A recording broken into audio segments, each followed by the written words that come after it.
अब लोकतंत्र में ऐसी न्यायिक व्यवस्था है, लोग कितनी पार्टी बना सकते हैं। कुकुर मुत्ते की तरह पार्टियां जन्म लेती हैं, मर जाती हैं। जिस तरह से राम का अपमान किया सोमेश्वर मौर्य ने, रामायण के पन्ने फाड़े, तो ये कहावत है ना, धोबी का कुत्ता घर का न घाट का।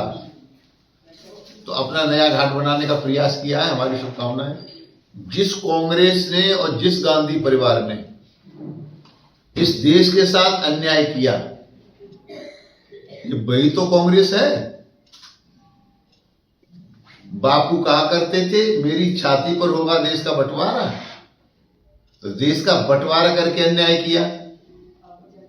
लाखों लाखों हिंदू घर से बेघर हो गए, तब अन्याय किया। 84 में सिखों का कत्लेआम हुआ, तब अन्याय हुआ। स्वर्ण मंदिर पर आक्रमण हुआ, तब अन्याय हुआ। कश्मीर से कश्मीरी पंडित मार मार के निकाले गए, घर से बेघर कर दिए गए, तब अन्याय हुआ।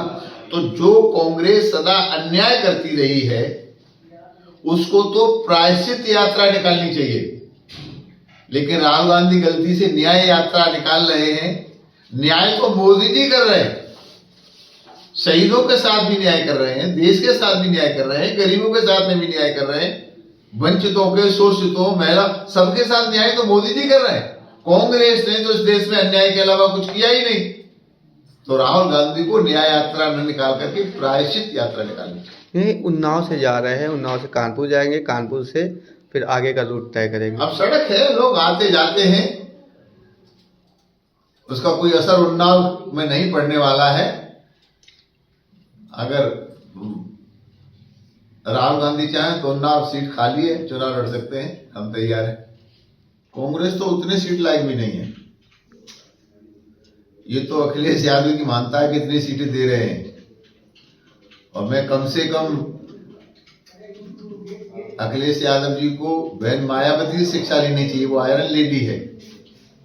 उन्होंने कम से कम हिम्मत जताई कि मैं अकेली खड़ी हूं और सब सीटों पर लड़ूंगी। तो मायावती इतनी हिम्मत भी अखिलेश नहीं दिखा पाए। काहे को न्योता दे रहे? हिम्मत है तो लड़के दिखाए। ये तो मायावती ने चैलेंज जैसा दे दिया और ये बता दिया कि हाँ मेरे में दम है। तो बहन मायावती का ये कहना कि मैं 80 की 80 सीटों पर लड़ूंगी, मेरी पार्टी लड़ेगी, अखिलेश को भी अपने दामन में झांक के देखना चाहिए। काहे को कांग्रेस तरफ देख रहे हैं? ये चुनाव विचारधारा की लड़ाई होती है। पहले भी जिस पार्टी में माननीय रेणु टंडन जी थी, वो परिवारवादी पार्टी थी। वहां गांधी परिवार को छोड़कर के किसी की कोई अहमियत है ही नहीं। और संयोग से आज भी जिस पार्टी में गई है वो एक लिमिटेड कंपनी है परिवार की। तो लड़ाई विचारधारा की लड़ाई है, और इस विचारधारा की लड़ाई में भारतीय जनता पार्टी राष्ट्रवादी पार्टी है, कुछ पार्टियां परिवारवादी जातिवादी पार्टी हैं। तो विचारों की लड़ाई होगी, और विचारों की लड़ाई के आधार पर ही हम तो तेरा वह अमर रहे हम दिन चार रहे न रहे, ये चुनाव होगा। जनता यहां की बहुत समझदार है। मोदी ने जो काम किया है, मैंने भी जो सेवा की है, योगी ने जो काम किया है, आकलन जनता को करना है।